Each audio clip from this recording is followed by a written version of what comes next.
President announced that, you know, the soldiers should deal ruthlessly with anybody who comes to carry ballot paper. But this one, they were with the soldiers coming to snatch the result sheets by declaring them wanted by themselves immediately the way it is. It's like they've already condemned them. They have become the prosecutors, the judges, the everything by themselves, you know, without following this before. Wokoma and Ariria Fred Horsfall came with soldiers and SAS policemen to cut away the result sheets. Why will it be that it is in the Kalabari kingdom in particular that we will put this kind of thing on our heads? As Dokubo, you know, came with a lot of militants. He was also supported by another party that had, I don't want to call names before, you know, another party that had Buhari as their presidential, you know, candidates. You know, they were now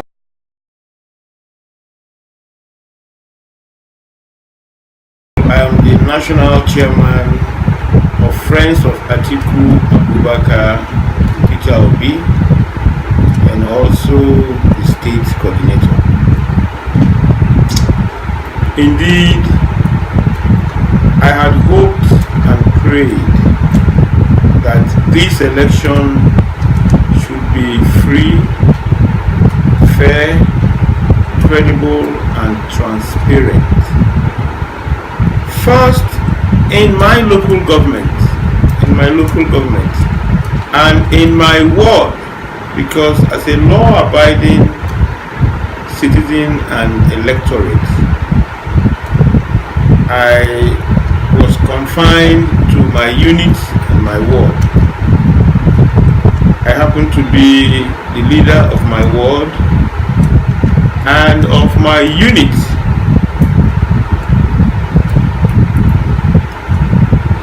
When the process started initially, we did not have the presidential result sheets, and so we insisted that the PO should go get it. And to cut it short, eventually the PO got the presidential result sheets from the SPO, and I was the first person to be accredited, and then I voted. At about 11ish, what I heard was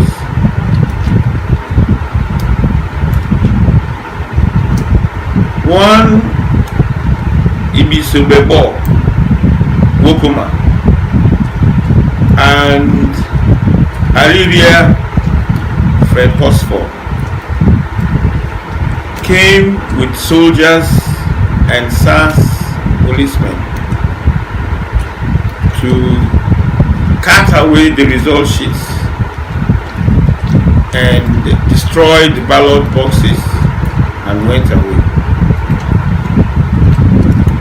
Earlier, before the process even started,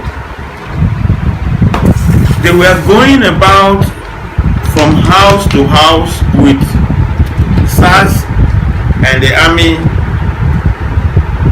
to arrest some electorates, especially those perceived to be strong PDP supporters. They were going about with them from house to house, busting into people's houses, breaking their doors and making arrests, putting unwarranted fear and making and like, you know, tensing up the whole atmosphere. We tried to do everything to douse the situation, and we thought that that everywhere, you know, would become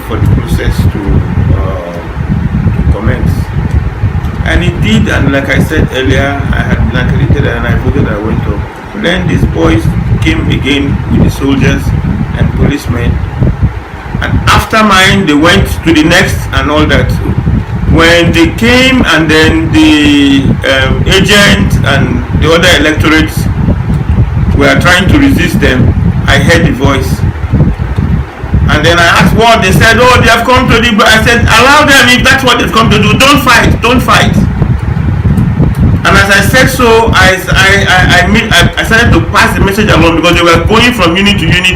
Now others were poisoned, to fight. Soldiers and policemen, especially SAS, to take the result sheets, that is electoral materials, result sheets, ballot papers, destroying them, beating up even the INEC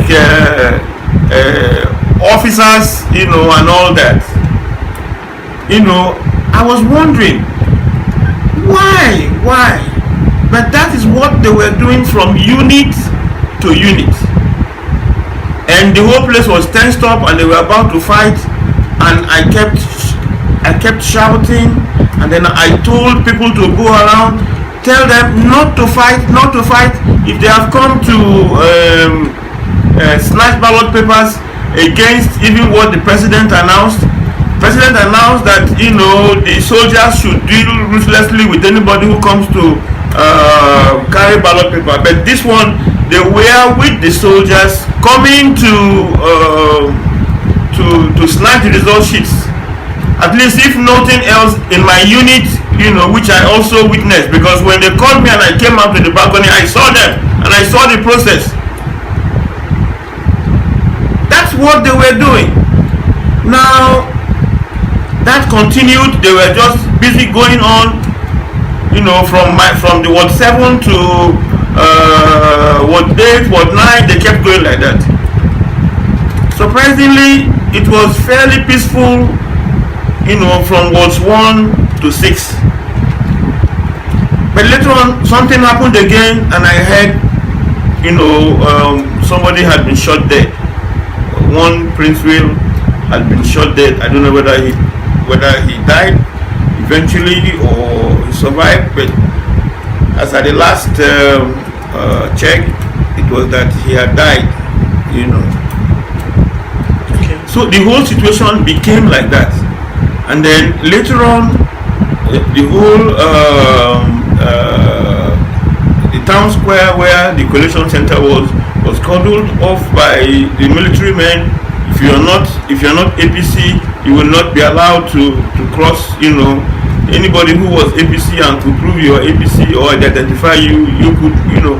So the whole place was that militarized. And we virtually did not have elections, so to say, but it was so shameful. It was a shame and a shame that this thing could still be happening after the long experiences we had had in the past.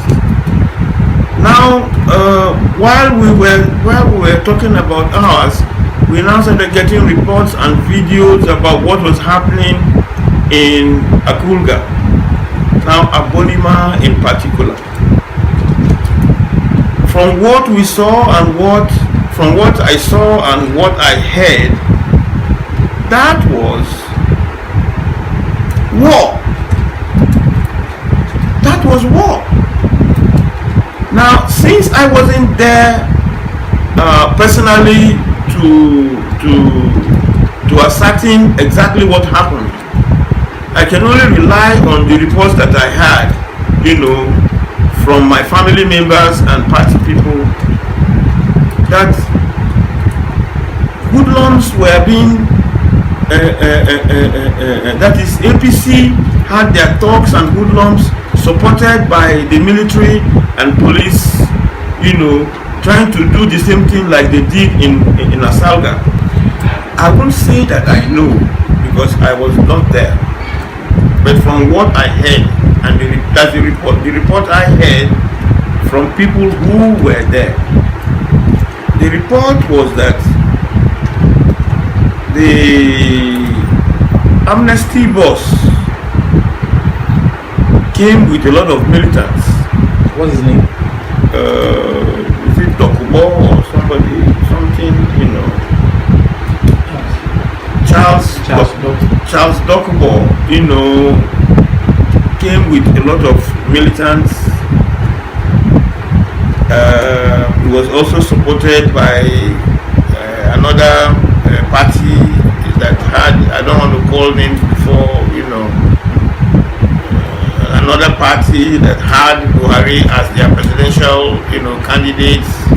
You know, they were now,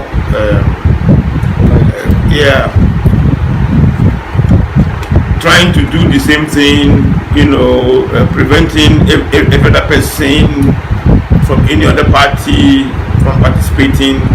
They had, you know, gotten hold of the materials and want to carry out big time hijack of the materials just to write results and do all that stuff or whatever. And there was this resistance, and the military started shooting, and then was it the military or maybe even the militants that they brought, backed by the military and the policemen, who was really shooting. Well, I wasn't there, so I won't tell, but the next thing was that the shooting started, you know, and that caused the killings. And the number I heard from the report was that there were about 15 people that died, and also a lieutenant here, you know. All these are unconfirmed because I wasn't there, and I may not be privy to okay, oh, that's fine. Okay, in a war situation like what was created there, most times the victims are innocent ones, because you have stray bullets, you know, flying and catching people. So I can't tell exactly. I wasn't there, first and foremost. Even the report about Charles Dokubo with whatever is what I heard. I wasn't there, you know. So, but from the video we saw, the shootings we saw, people who fell dead, you know. Some people were running for their dear lives and then got caught by stray bullets, you know, and that kind of a thing. Whereas the electoral laws prohibit anybody, any person from even moving about with his or her aids or, you know, security, whatever. Nobody was supposed to move, for Christ's sake. Why will anybody move with military and policemen, you know, from one polling booth to the other, or from preventing materials, you know, going to the units or whatever? I just can't understand. The people who are contesting, the major contestants, the Atiku and the Buhari, they showed it on telly, you know, channels that I was watching after I voted. They went peacefully and voted in their own places. Maybe because they were presidential candidates, a lot of people, you know, went with them, cameramen and all that. But thereafter, their places seem to be quite, you know, peaceful, you know, and others voted. Why will it be that it is in the Calamari Kingdom in particular that we will put this kind of thing on our heads, fight and kill ourselves for what reason? This is one thing that has made me admire our former president, Goodluck Jonathan. That his ambition is not what, you know, yes, anybody's life. But this is what has happened. So, I mean, it's just crazy. The president says nobody should snatch ballot boxes. Then here you have them. You have the military and the police people moving with party men, and especially the APC, going to snatch result sheets and ballot boxes. No, some places they were filmed, they were videoed, and then I'm sure you also have video clips of them moving along with these people from one place to the other on the election day. I am first of all, my sympathies go to all the families of the bereaved. I share in their pains, and I pray to God to give them the fortitude to bear such irreparable loss. But I want to say that our military is on record as one of the best trained professionally, especially when they go out, for foreign missions, peacekeeping missions, and all that. Both our military and our police, they have been adjudged as one of the best. Now, for a military man, for an army man to have such an accidental discharge, I'm really disappointed, because we hear that often with police, and not all the police, not police in general. Some reckless or careless policemen that maybe under the influence of alcohol or something could do that. But for the military, it is very, very rare to hear of an accidental discharge. For that to have happened is very, very unfortunate. But that's not even the version that I heard. The version I heard was that they were in the boat. She was an ad hoc staff of INEC. She had participated in carrying out her duties, her job, and was going to go submit her papers, and the flying boat conveying them. They were supposed to slow down or stop at the jetty, at that Kakama jetty where you have the army men. But the flying boat, did not stop and sped off, and then the military guys shot. That was the version I heard. But if they say that it was an accidental discharge and that she was at a close range and whatever, I'm not in a position to know exactly what happened. But now it's like I'm having two versions of what has happened. The one I heard that I've just said, and the one you have also said. The one you said about accidental discharge, that's a big, I'm saying I was disappointed, because you hardly hear of Nigerian Army, Navy or Air Force military, having that kind of accidental discharge matter. But the one I heard was that it was deliberate, because he was meant to stop there and he didn't stop and he shot. But even at that would be like trigger happy, because or a sadist. It is not something that you can even ascribe to the whole of the military. That particular officer or whosoever was involved, must be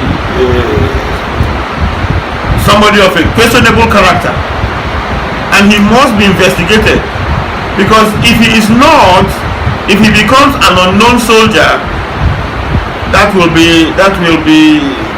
That will be terrible. So I am really very, very disappointed, and I want to seize the opportunity to plead with Rivers people, Calabari people in particular. Let us not allow ourselves to should be dragged in to play this politics of violence, killings. In my own opinion, first of all, I believe that such a thing, if the military is declaring them wanted, I don't think that it is the place of the military to declare them wanted by themselves. I think that proper investigation should be done, and that should be carried out by the police. You know, it is the police that will investigate and then declare such a person wanted if in the course of their investigation these persons are invited and they do not come. They may declare them wanted or charge whatever case to court, you know, and if they don't appear in court, the court will know what actions to take or whatever. So what you're saying, declare them wanted immediately. It's a wrong decision. No, that's not a proper decision to make, in my opinion. In a democratic dispensation, in a system, in a government that is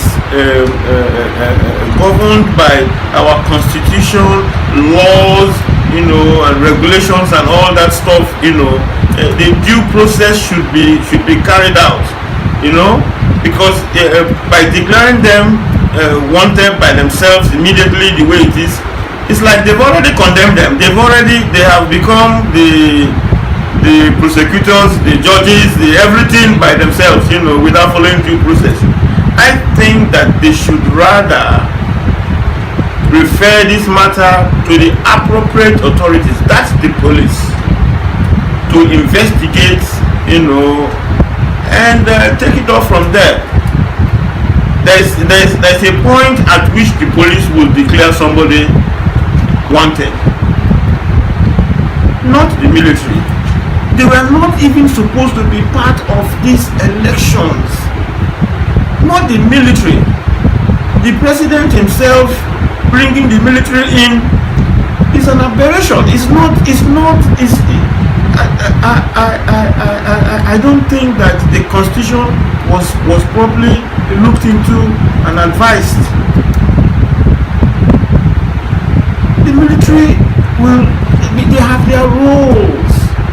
We have the police, we have the civil defense, we have other, you know, people that can, other authorities that can get involved in elections.